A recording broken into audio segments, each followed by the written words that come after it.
The porch is a monument to time measured in silence. Here, a wooden rocker remains anchored, facing a long, empty road. It is the boundary of an old man's existence, defined by the relentless tremor in his hands and the protests of his knees. He is not merely sitting, he is holding a position. Every sunrise demands the same ritual, ensuring the chair is a perfect signpost. This fixed point is his final act of conviction, a defiant refusal to concede to doubt or distance. Seasons shift, the world moves on, but the vigil remains. He knows the guarantee he offers. If the lost one ever drives down this street, he will find his father exactly where he left him. The first act of defiance against the inevitable decay is simply rising. It is not an ascent. It is a carefully calibrated maneuver involving the bedpost, 2 deep, painful breaths, and the silent, desperate prayer that my knees will hold just long enough. They are 2 hinges that have forgotten their purpose, now functioning purely out of muscle memory and the absolute necessity of the morning ritual. I am a man built of old wood and frayed rope, but the will inside me is iron. It has to be. The ritual itself is sacred. It requires the utmost precision. Before the sun has fully burned off the early dew, I must make my way through the narrow hallway, where the floorboards groan warnings against my movement, and out the front door. The porch is my domain, my stage, and my prison. It is here that the great mission of my existence plays out, day after brutal day. The front porch rocking chair, my anchor and my promise, sits in the corner, heavy oak, stained dark by years of rain and sun exposure. It is not just a chair, it is the chair. It is the sentinel. The struggle to move it is immense. The tremor, the relentless, insidious vibration that has colonized my hands, makes grasping the chair's smooth, worn arms a complicated dance.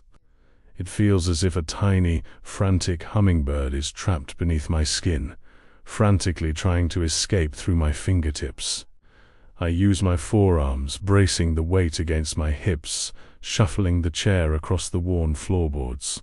It must face the road, not slightly angled, not comfortable for reading, but perfectly orthogonal to the axis of the street, ensuring the maximum visual presence.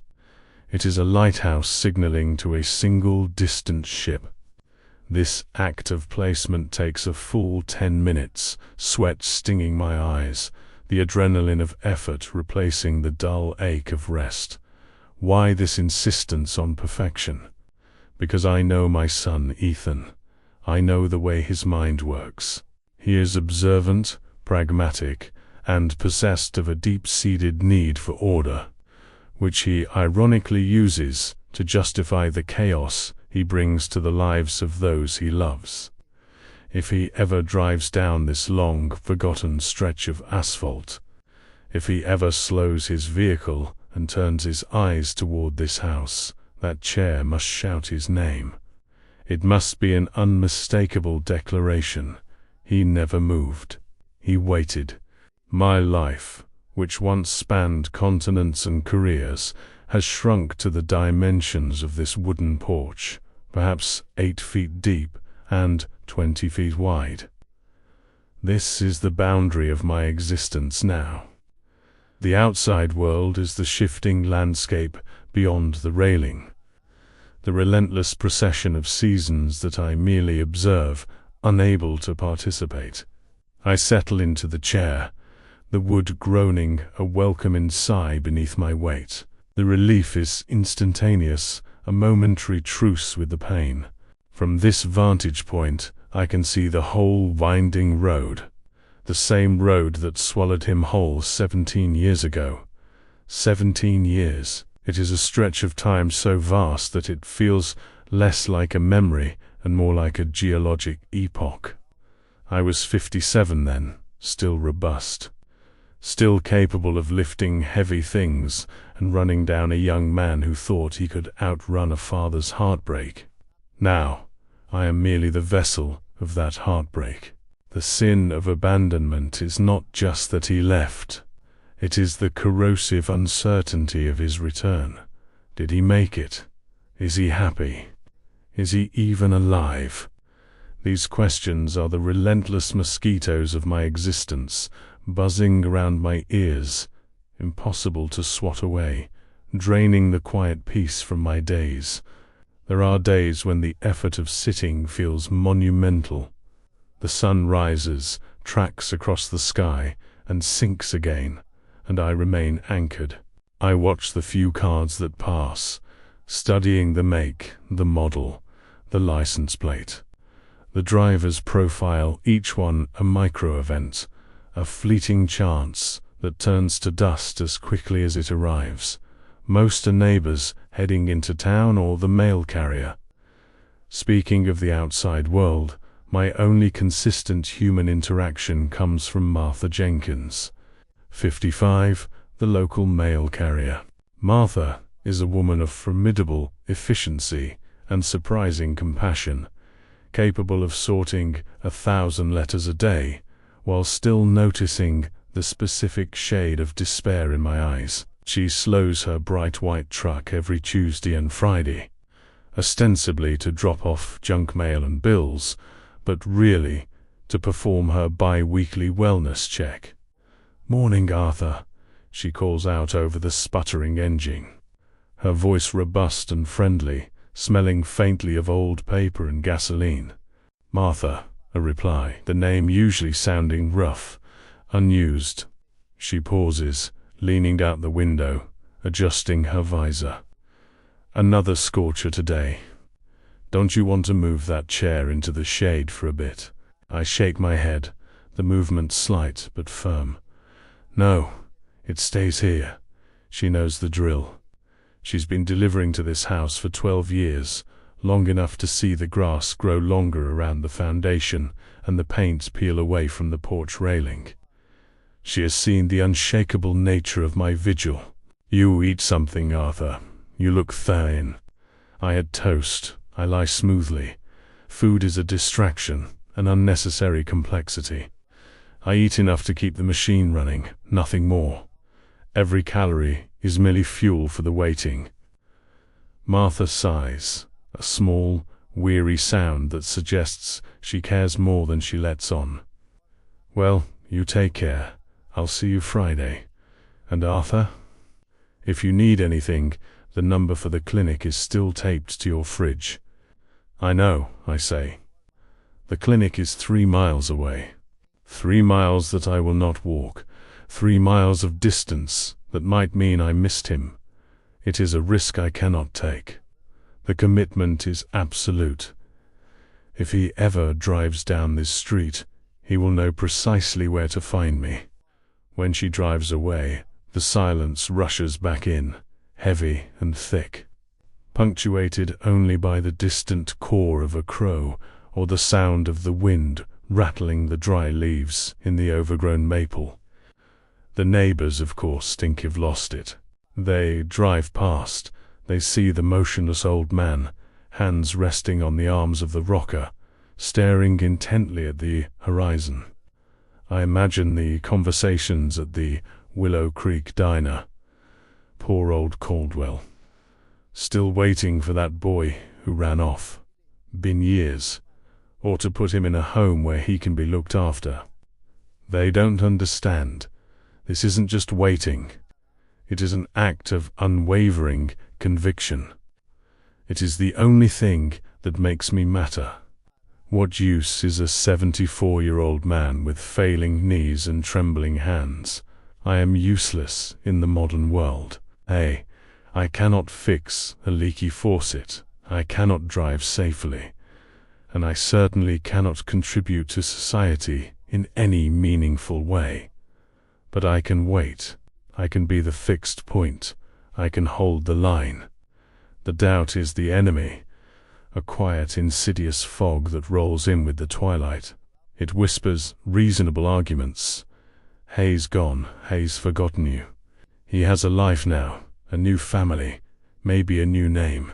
Why would he come back to this dusty old corner of the world? The doubt demands that I abandon the post. It suggests comfort, warmth, the soft embrace of a recliner inside the house, perhaps a television show to distract from the gnawing emptiness. But if I give in, if I retreat even for one single day, and that is the day Ethan returns, what then? He would slow down, look at the vacant chair, and the thought would hit him. He gave up. That possibility is far more terrifying than any physical discomfort or the slow march of loneliness. I will not be the father who gave up. I often close my eyes and try to reconstruct the last time I saw him.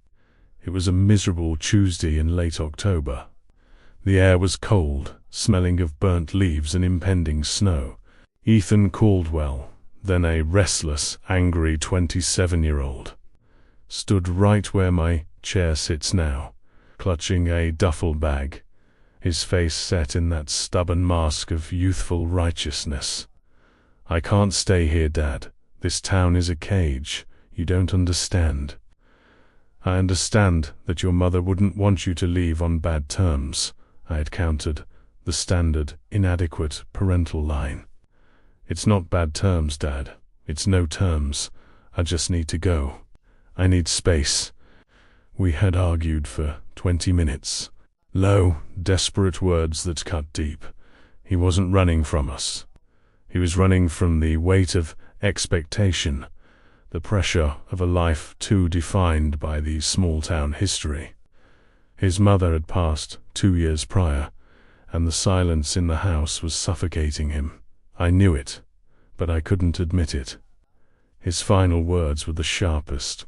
He was already halfway down the porch steps, the gravel crunching under his boots. "They'll call you when I'm settled." He never did. That was the only promise made that day. And yet I made a silent one back, a vow sealed by the sight of his battered Ford pulling onto the highway. I will be here. I will not move. The years blur into an endless loop of sunrises and sunsets. I track the passage of time not by the calendar, which I rarely look at, but by the condition of the chair. It tells the story. The way the wood grain has bleached in patches, the subtle loosening of the joints that I tighten with a rusty screwdriver every spring. The chair is wearing out faster than I am. The most difficult time of day is the midday heat, when the shadows shrank beneath the porch and the sun beats down directly onto the asphalt, causing mirages to ripple in the distance. Every flicker of movement, every distortion of the heat haze, is instantly analyzed by my tired eyes. Is that a vehicle slowing? Is that the specific shade of blue of his old truck? Sometimes the internal monologue of memory becomes so loud, so insistent, that it feels like actual conversation. I hear Ethan's teenage laugh, the sound of his cleats hitting the linoleum floor, the exasperated sigh he used to give when I asked him to take out the trash. These memories are not comforting. They are agonizing reminders of what I lost, what I gave up, what I am waiting to reclaim. I know what the alternative is. I could sell the house, move into a climate-controlled apartment complex in the city, play bingo, and talk about my ailments with other old men. But if I did that, I would be sacrificing the only power I still possess, the power of certainty. If Ethan ever came back, he would drive up, see a for sale sign, and assume I died, or worse, moved on. He would be untethered, perhaps feeling the profound guilt of having waited too long. My body might be failing, but my purpose is perfect. I am the physical embodiment of an immovable object, anchored by love and stubborn conviction. One particularly grueling afternoon, when the temperature soared past 95 degrees and the very air seemed too heavy to breathe, I faced the deepest moment of doubt I had experienced in months. My chest felt tight, my breath shallow, and the familiar tremor in my hands had escalated into a full-body vibration. I felt acutely aware of the shadow of my final years closing in. The thought hit me with brutal clarity. What if I die here, in this chair, and he never knows? The idea of dying alone, having spent my final years performing a futile vigil, nearly broke me. I considered standing up, going inside, calling Martha to take me to the clinic. Maybe they could give me something for the pain, something to dull the endless waiting. But then I forced my eyes back to the road. I traced the line of the white paint strip until it vanished into the distance. I remembered the fierce, protective love I felt holding him as a child, that overwhelming certainty that I would do anything to keep him safe. That love hadn't dissipated. It had merely been transmuted into this relentless act of presence. My physical suffering was irrelevant. It was merely the cost of the ticket to stay at my post. I closed my eyes and whispered into the sweltering air, a promise renewed. Until my heart takes its very last beat, Ethan, I will never abandon this vigil. If you return, you will find me here. I never left, and I never gave up. The heat eventually broke with a tremendous thunderstorm. I stayed on the porch, drenched but resolute, watching the lightning flash across the landscape.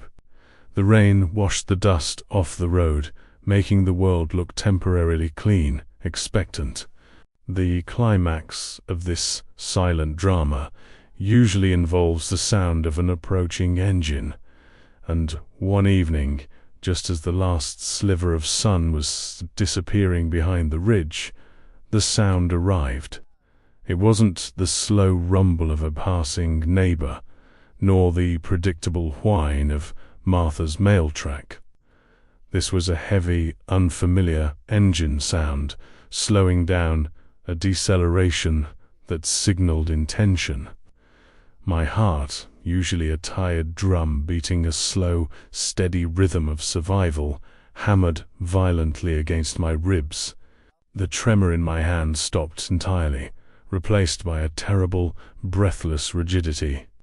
Every nerve ending focused on the sound. The vehicle was dark, maybe a large pickup or a delivery van, and it slowed precisely where my driveway met the road. Headlights cut through the twilight, blinding and immense. This is it. 17 years distilled into one horrifying, glorious moment. I did not move. I could not move. I was fused to the chair, the sentinel finally seeing the ship approach. The vehicle stopped. The engine idled, a low, throbbing sound that resonated in my chest. I could see the silhouette of a driver, broad shoulders, perhaps a cap. He didn't immediately open the door. He was just sitting there, looking at the house, looking at the porch, looking, I knew, at the lone, motionless figure in the rocking chair. A rush of emotion, so potent it was sickening, flooded my system. Hope, terror, relief, and an overwhelming, immediate need to apologize for every wrong word ever spoken. I gripped the arms of the chair, ready to heave my 74-year-old frame to its feet, ready to meet him, ready to collapse into his arms and say, "I knew you'd come back." Then the driver shifted. He didn't open the door. Instead, he leaned out the window, his voice booming across the quiet yard, clearly not Ethan. "Hey, old man, is this 840 Meadow Lane?" The question shattered the moment into a million jagged pieces. The air rushed out of my lungs, leaving me hollowed and deflated. The rigid tension drained away, replaced by the familiar, heavy ache of disappointment. My hands started trembling again, worse than before. "No," I managed to rasp out, my voice thin and ruined. "That's 2 miles back."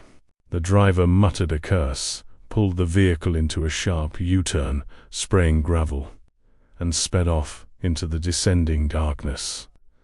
The sound faded quickly, leaving behind a silence far colder than before.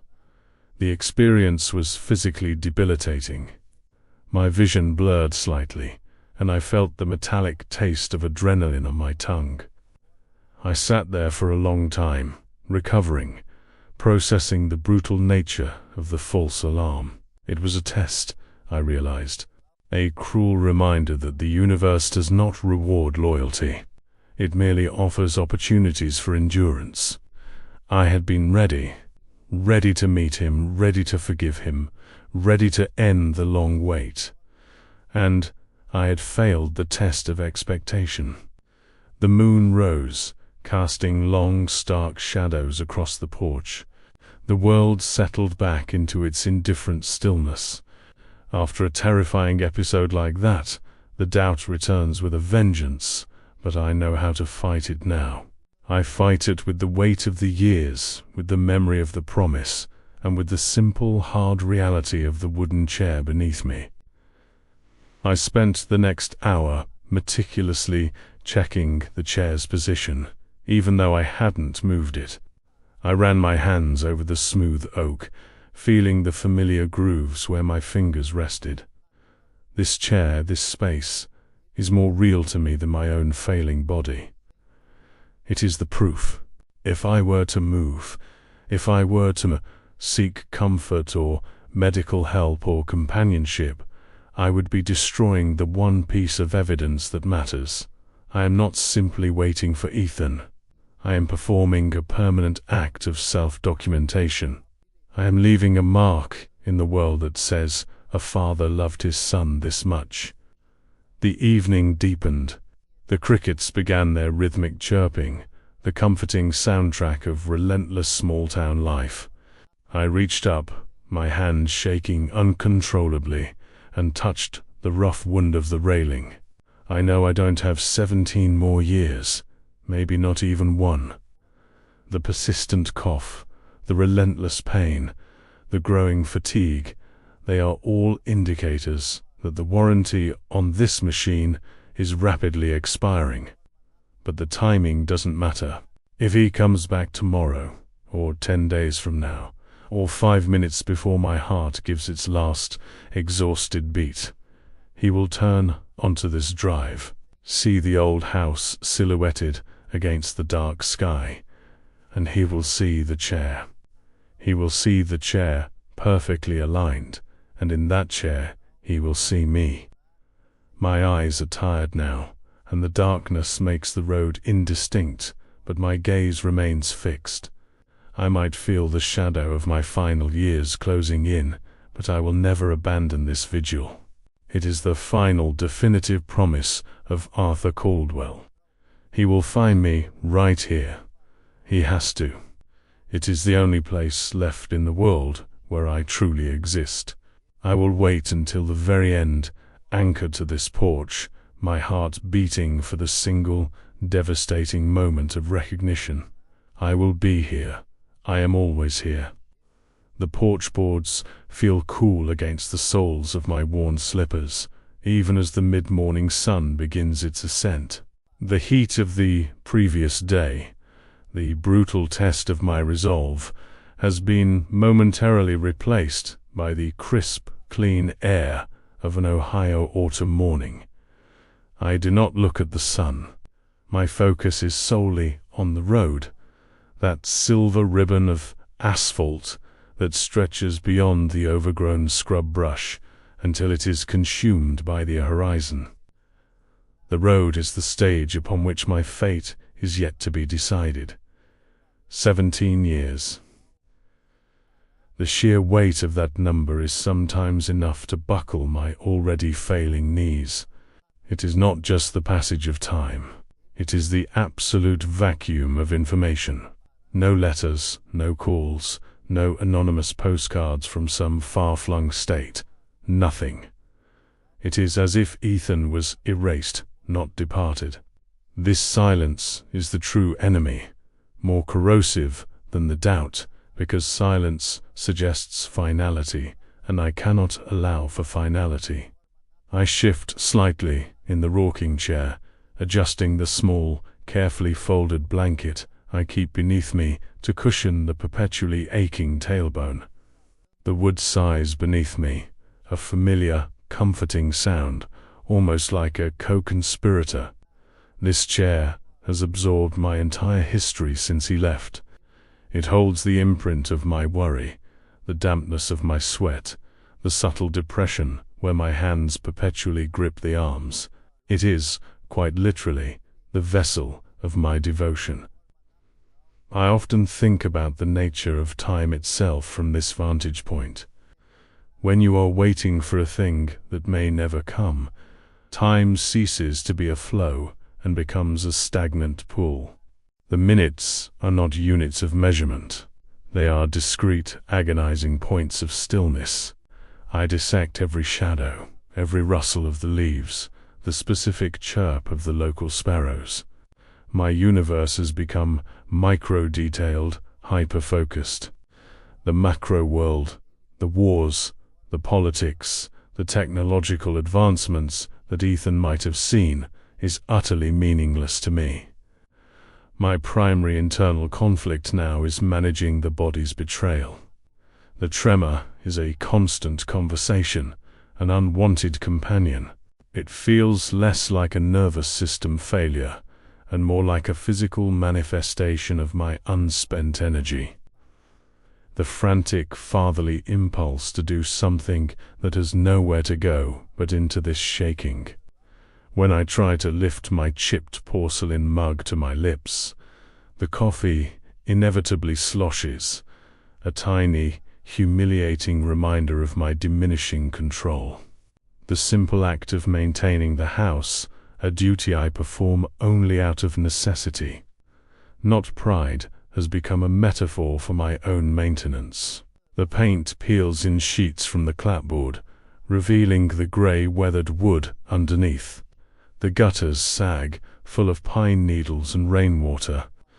I try to fix small things, but the effort required to climb a single step on a ladder is now a calculated risk against a broken hip, a risk I will not take, because if I am laid up inside, I will miss him. The house and I are sinking together into the Willow Creek landscape. We are becoming one entity, Arthur, and the dilapidated farmhouse a monument to stubbornness. I recall a conversation I had with Martha last Tuesday. She had pulled up in her white truck, and I noticed the new lines around her eyes, etched there by her own accumulating years and her persistent concern for me. "Arthur," she had said, not even bothering with a greeting this time. Just a direct professional assessment. The city is doing roadwork down on Route 12. They are planning to detour traffic through Meadow Lane for the rest of the week. My body went instantly rigid. Detour, traffic, more cars. When? I asked, the words sounding like sandpaper. Starting tomorrow, probably through Friday.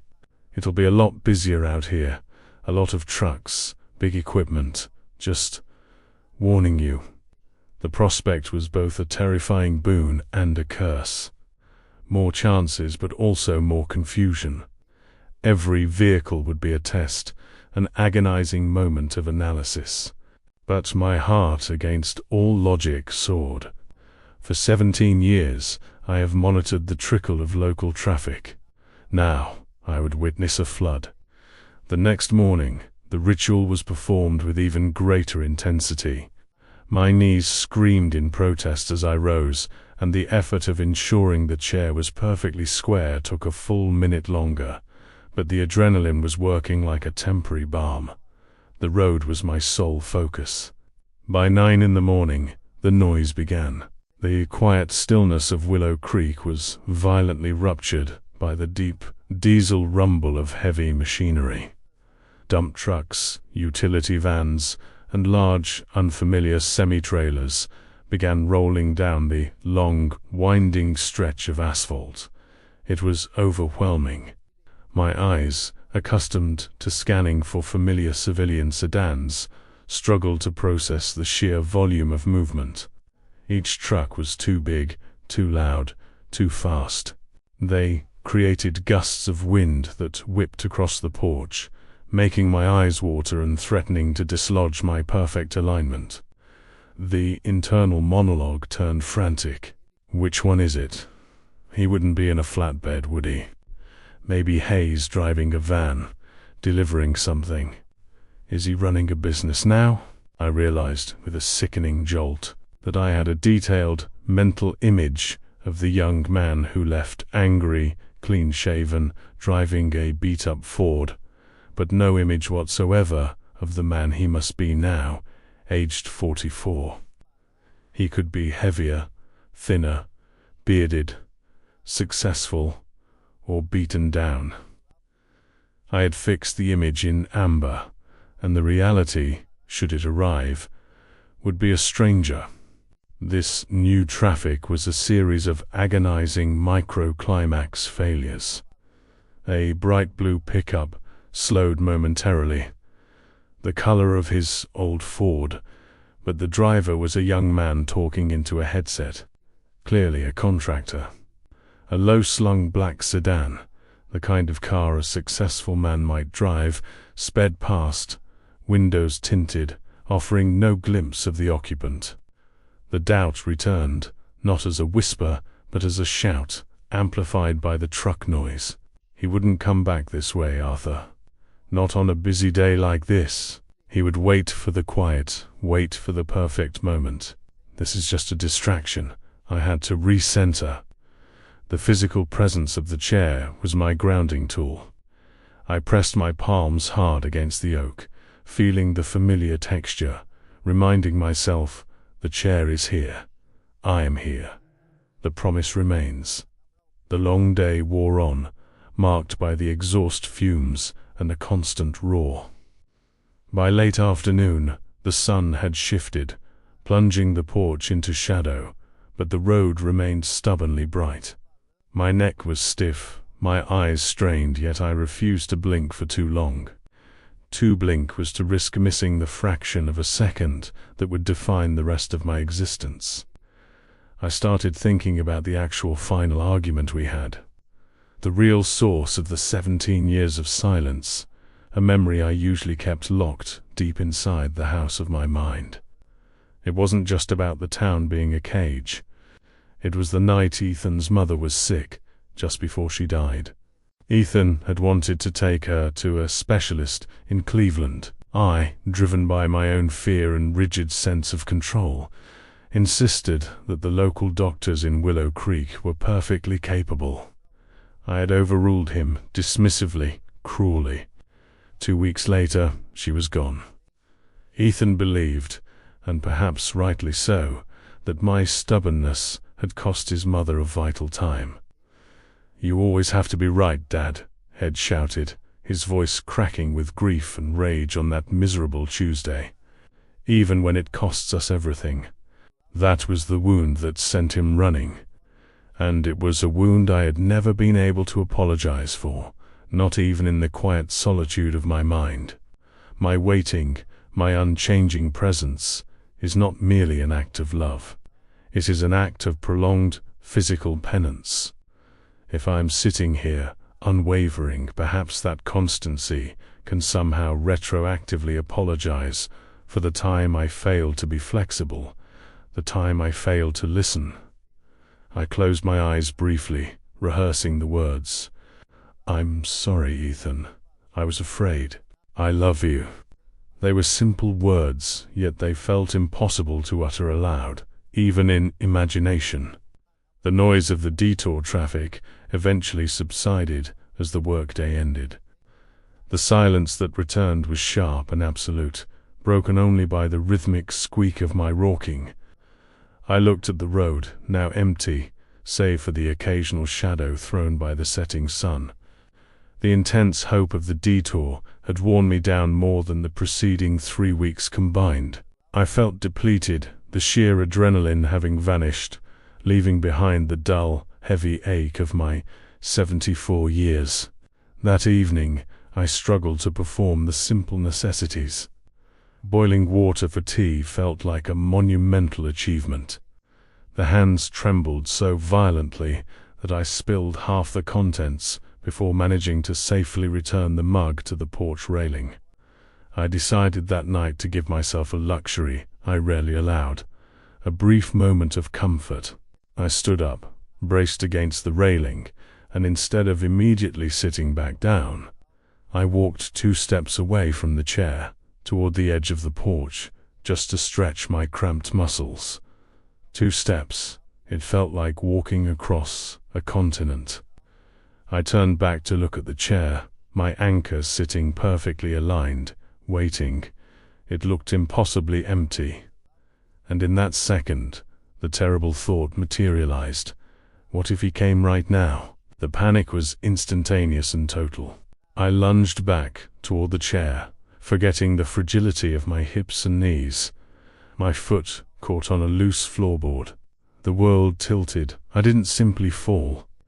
I collapsed, a heavy, awkward crumpling of old bones and skin. My shoulder hit the wooden floorboards with a sharp, sickening impact, and the breath whooshed out of my lungs, leaving me momentarily paralyzed and blinded by pain. I was on the floor, beneath the railing, unable to move, tasting the bitter dust and pollen of the porch floor. The rocking chair loomed above me, a silent, mocking witness. For the first time in 17 years, the post was undefended. The sentinel was down. A wave of desperate, hot tears stung my eyes.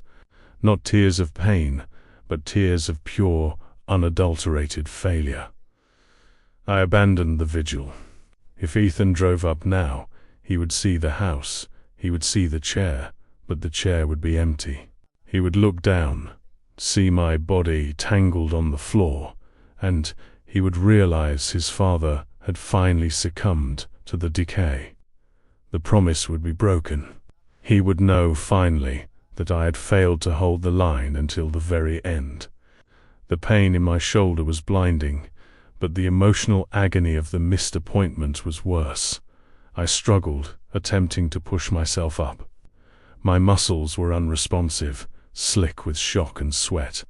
I scrabbled at the wooden legs of the chair, trying to pull myself up, but the chair slid slightly, offering no support.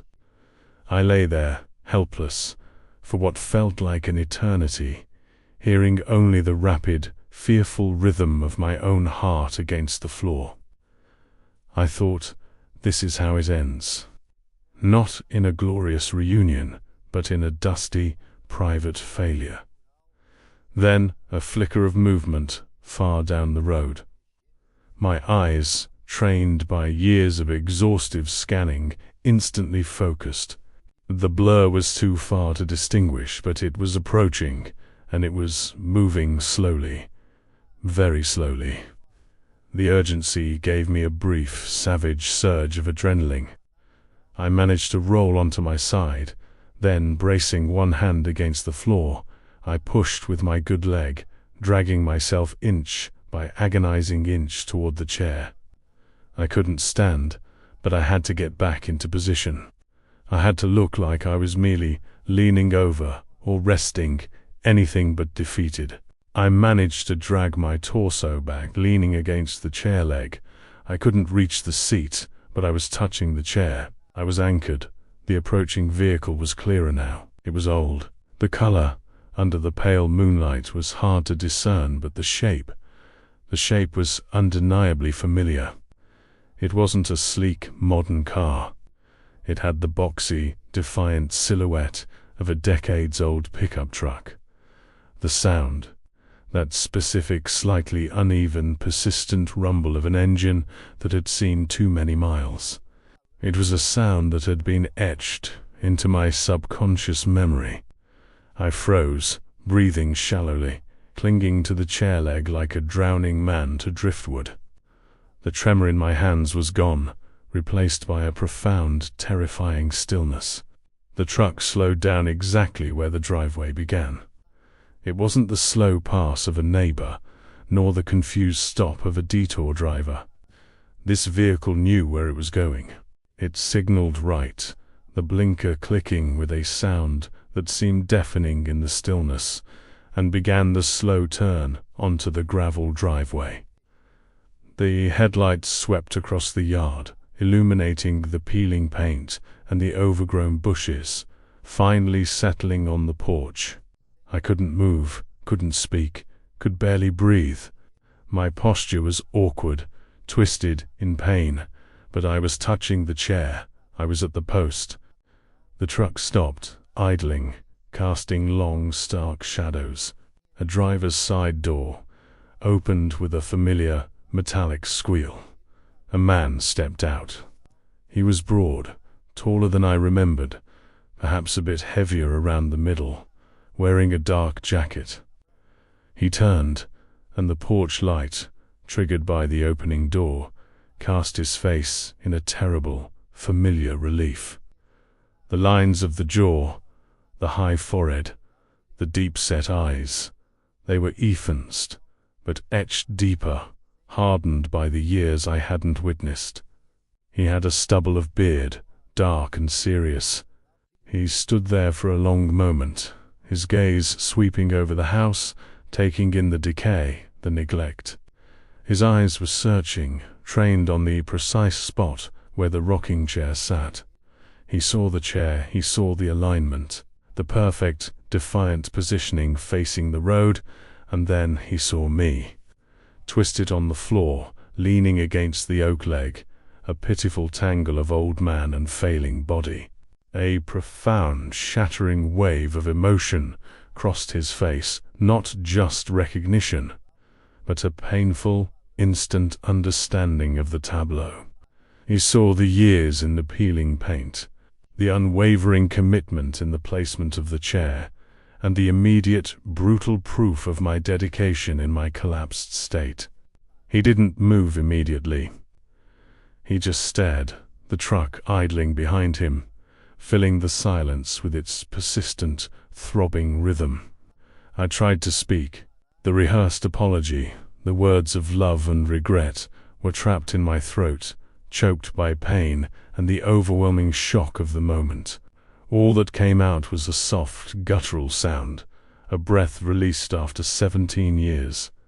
Ethan finally moved. It was not the move of a man greeting a stranger, but of a son returning home. He dropped the bag he held, a simple canvas duffel, just like the one he left with, and he rushed the porch steps. "Dad!" his voice. It was deeper, rougher, but the resonance was unmistakable. It cut through the years, the distance, and the pain. He was beside me instantly, kneeling in the dust, his large, warm hands reaching for my shattered shoulder, but drawing back, unsure how to help. "What happened? Are you hurt?" His eyes were wide, panicked. I shook my head slightly, the movement a massive effort. The pain was irrelevant now. The physical collapse was merely the final price of the ticket. I looked up at him, into those eyes I had memorized over 17 years, and forced out the only words that mattered, the only necessary confirmation. I never left, son. I told you. I never left this chair. I was here." He looked at the empty seat above me, then back at my face, and the understanding deepened into a terrible grief. He saw the vigil, the total commitment, the years written on my face and in the decay of the house. He reached out slowly, avoiding my shoulder, and wrapped his arms around my chest, lifting me gently, carefully, away from the dust. He pulled me close, the smell of road dust and something clean like soap and honest work enveloping me. "I know, Dad. I know you didn't leave. I saw the chair from the road." His voice was muffled against my thin, unsteady shoulder. "I knew it had to be you. Only you would leave it like that." He helped me stand, one excruciating moment at a time, his strength supporting my total failure. He guided me the few inches back to the chair, settling me into the worn oak with infinite care. The relief of finally being back in the chair, of having my spine supported and my purpose justified, was immediate.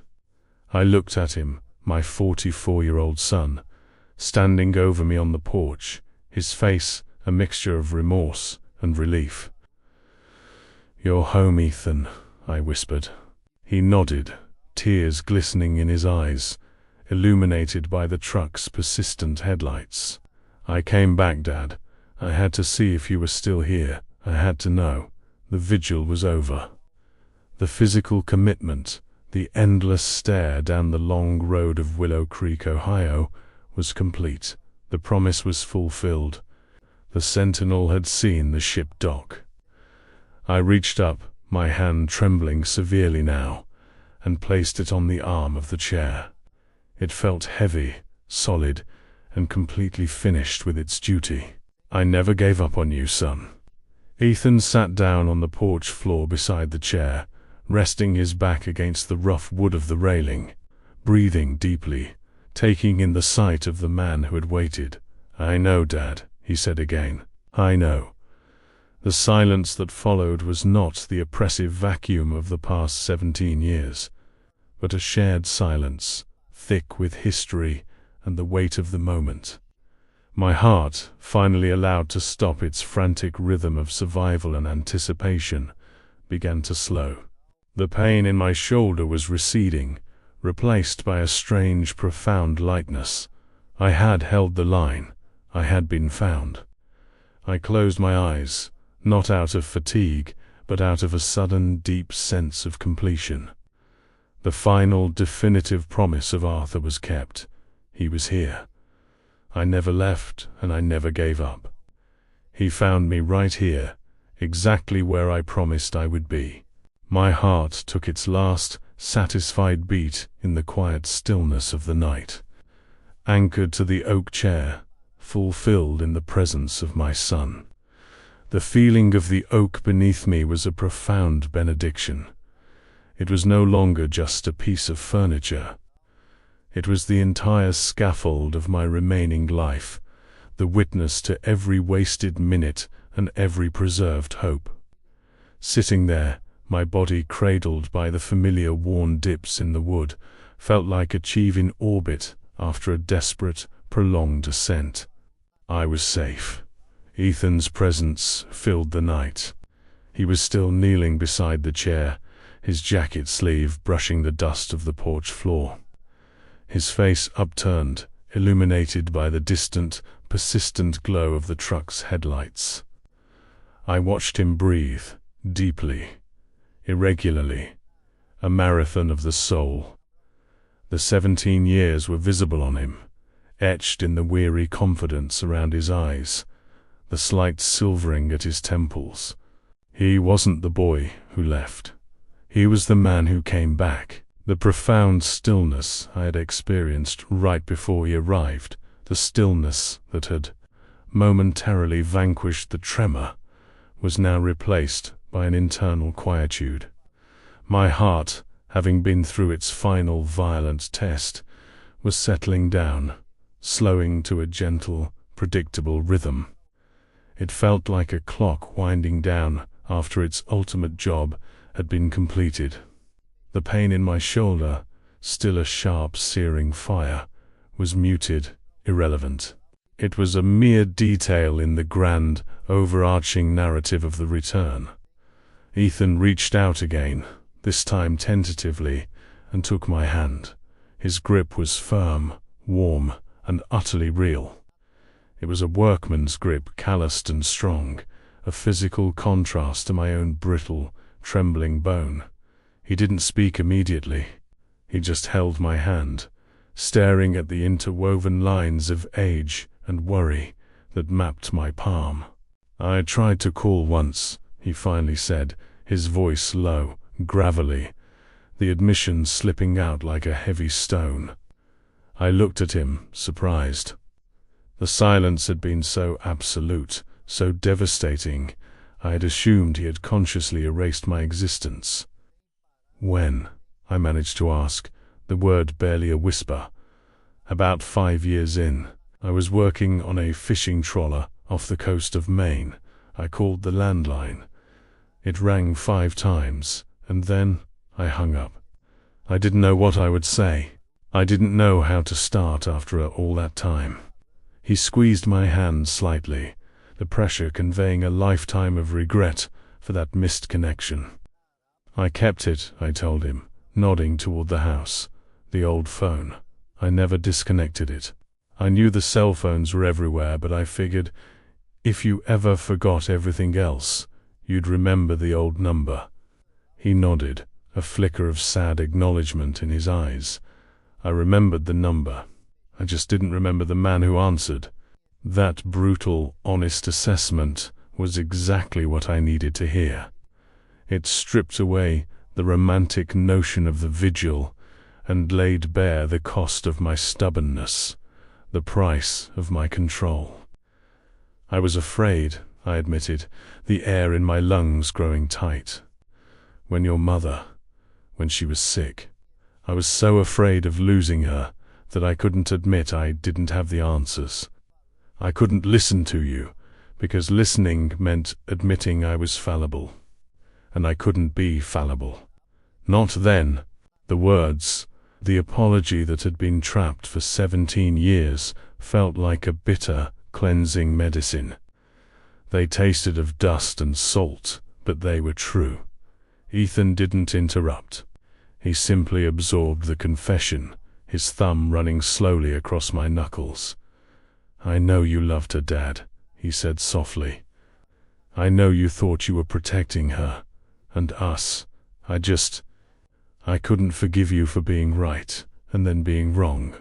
And the silence became a habit.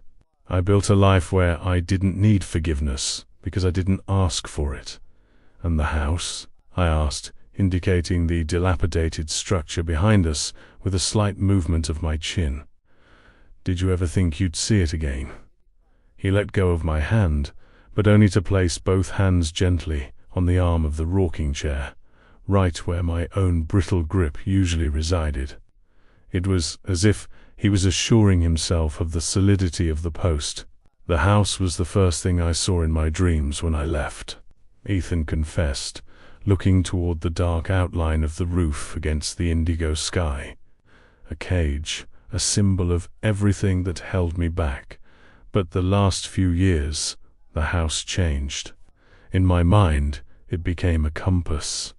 I knew wherever I went, if I turned the car around and just drove, I would end up here. And I knew you would be here. His gaze settled back on me, intense and unwavering. I drove past 3 times in the last year, always late at night. I didn't stop. I just looked for the silhouette. "The silhouette? The rocking chair," he clarified. "It's unmistakable. Perfectly square to the road. You've got it set up so anyone driving by, even at 50 miles an hour, knows it's waiting. That's why I knew it was you, tonight. I saw the chair, and then I saw you on the floor. It was like seeing the sentry fallen at his post. A wave of profound exhaustion washed over me. The effort of the confession, the explanation, the sheer emotional weight of the reunion was draining the last reservoirs of my physical self. I felt myself leaning heavily back into the worn seat, every muscle losing its tension. "I wanted you to know where to find me," I whispered, my voice fading. "That was the only thing I could control, the only guarantee I could give you." Ethan stood then, stretching his height, reaching up and resting his hands on my temples, gently tilting my head back against the cushion. "You gave me more than a guarantee, Dad," he murmured. "You gave me the knowledge that there was one constant thing left in the world." He stepped off the porch and retrieved his canvas duffel bag. It looked heavier than the one he left with, filled perhaps with the detritus of a life lived on the move. He brought it back onto the porch, dropping it softly beside the railing. Then he took off his dark jacket, folding it neatly, and placed it over my knees, tucking the edges around my thin legs. The gesture was tender, instinctive, a complete reversal of the dynamic between father and son. I was now the one being cared for. "You're freezing," he said, his voice firm, taking on a tone of immediate, practical paternalism. "Let's get you inside, out of the chill."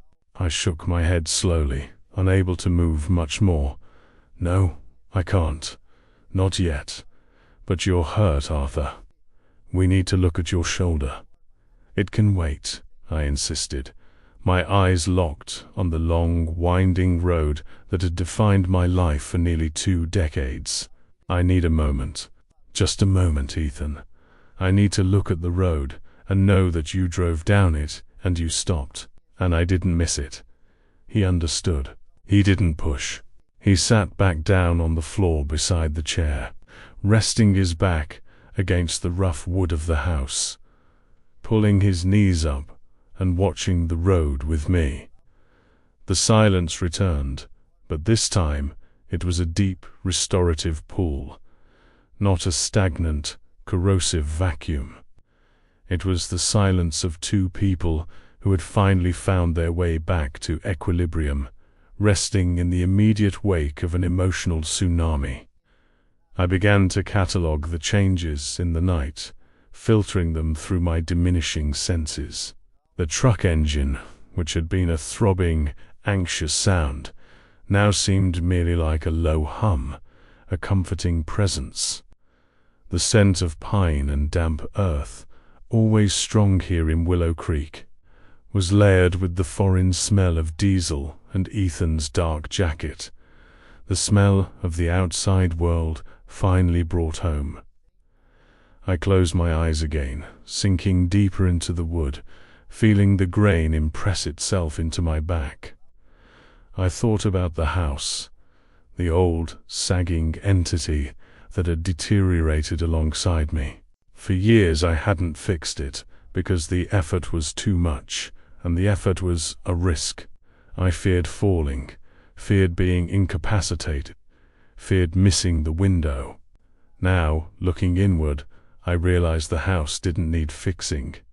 It had served its purpose perfectly as a faithful backdrop for the vigil. Its dilapidation was proof of my single-minded focus. Every peeled scrap of paint, every sagging gutter, was a testament to the purity of the promise. I put nothing ahead of this chair. I could hear Ethan breathing beside me. He was shifting occasionally, his denim rubbing against the wood railing, small, alive sounds. "That detour traffic," I said, remembering the frantic, overwhelming rush of noise just hours earlier. It almost broke me. All those strangers, all that noise. I couldn't see the trees for the forest. "I came the usual way, Dad," Ethan replied, his voice calm. "Off Route 16, just like I always did. I didn't take the detour. I learned a long time ago, if you want something specific, you don't follow the crowd." He had been watching me, in a way. He knew my habits. He knew the path. The realization hit me with the force of a physical blow. He hadn't just appeared. He had chosen the moment, bypassing the chaos, seeking the quiet certainty of the old way. He had come when he thought I'd be alone, when the day's distractions had faded. "You knew," I breathed. "I hoped," he corrected gently. I drove up slowly. I saw the chair first, perfectly placed, and I knew the search was over. I felt the last threads of anxiety severing themselves. My breathing became shallower, lighter. The cold air of the Ohio night, once an enemy to my brittle bones, now felt neutral, simply surrounding me. I was finished struggling. The profound sense of finality was not frightening. It was deeply satisfying. The goal was met. The mission accomplished. I had navigated the treacherous waters of time, physical decay, and despair, and delivered the one thing I possessed, my stationary presence. I opened my eyes and turned my head slightly, straining against the stiffness in my neck. To look down, at Ethan. He was leaning forward now, watching me, his eyes dark pools reflecting the moonlight. "Did you find what you were looking for out there?" I asked him. The question encompassed more than career or success. It asked about the missing piece he sought when he left. Ethan hesitated, considering the decades of travel, work, and solitude. "I found a lot of things, Dad. Success, failure. But I found that I was always trying to prove something to a man who wasn't there." He paused, looking directly into my eyes. I realized that the only thing that mattered was coming back here and seeing if you remembered how to love me. The accusation was subtle, laced with the years of hurt, but the love in his gaze softened the edge. "I never forgot, Ethan," I insisted, struggling to push the words out. They were crucial words, the culmination of the vigil, the waiting. That was my memory. That was my love. This chair, it was always yours. He reached up again, resting his hand on my cheek. The skin was thin, paper-like beneath his touch. "I know, Dad," he said, his voice thick with emotion. "I see it, I finally see it." In that moment, the entire structure of my existence felt complete. The internal scaffolding that had kept me upright for 17 years, the anticipation, the conviction, the dread of missing the moment, was suddenly unnecessary. I felt a tremendous weight lift, not just from my chest, but from my soul. My vision began to blur slightly, the familiar world of the porch and the road taking on a softer, more distant quality. The sound of the idling truck seemed to recede, moving away down the road I had watched for so long. I tried to tell Ethan about the precise way I arranged the chair every morning, the millimeter-perfect alignment, the protest of my knees, the sheer physical willpower required to maintain the lie of my stability. But the effort was too great. The words caught, becoming only a dry rattle in my throat. He leaned in closer, attentive, focused entirely on me. "It's okay, Dad," he murmured. "Don't try to talk." But I had one more thing to say, the absolute finality of my fatherly duty. I reached out, found the rough, familiar texture of the rocking chair arm, and gripped it one last time. It was cold under my hand, solid, a perfect repository of my sacrifice. "I'm sorry," I managed, the breath scraping out, "for not listening, for everything." Ethan's eyes welled up completely. He moved, pulling me gently into a true embrace, careful of my shoulder, holding me against his broad, solid chest. "There's nothing to forgive, Dad," he choked out, his voice vibrating deep in his chest. "We're here. That's all that matters. You waited. You did it." Held in the strength of my son, I was finally able to release the terrible tension that had been locked in my body for decades. The tremor vanished entirely, replaced by a deep, unwavering peace. The image of the long road, the empty stretch of asphalt, the stage of my unrelenting performance, finally faded from my sight. I felt the slow, steady beat of my own heart against the oak wood of the chair. Thump, thump. It was slowing, deliberate, each beat a final, resolved chord. The air in Willow Creek felt cold, clean, and complete. I had seen him. He was safe. He knew. The last thing I registered was the smell of my son, home at last, and the familiar, comforting squeak of the old oak rocking chair as it settled. Perfectly still, having fulfilled its purpose as the only true anchor in my life. My heart took its last, quiet, satisfied beat, right there on the front porch, anchored to the chair, in the arms of my son. The vigil finally and completely over. I never left. I never gave up. He found me right here. If you dug this, hit the like button and join the squad.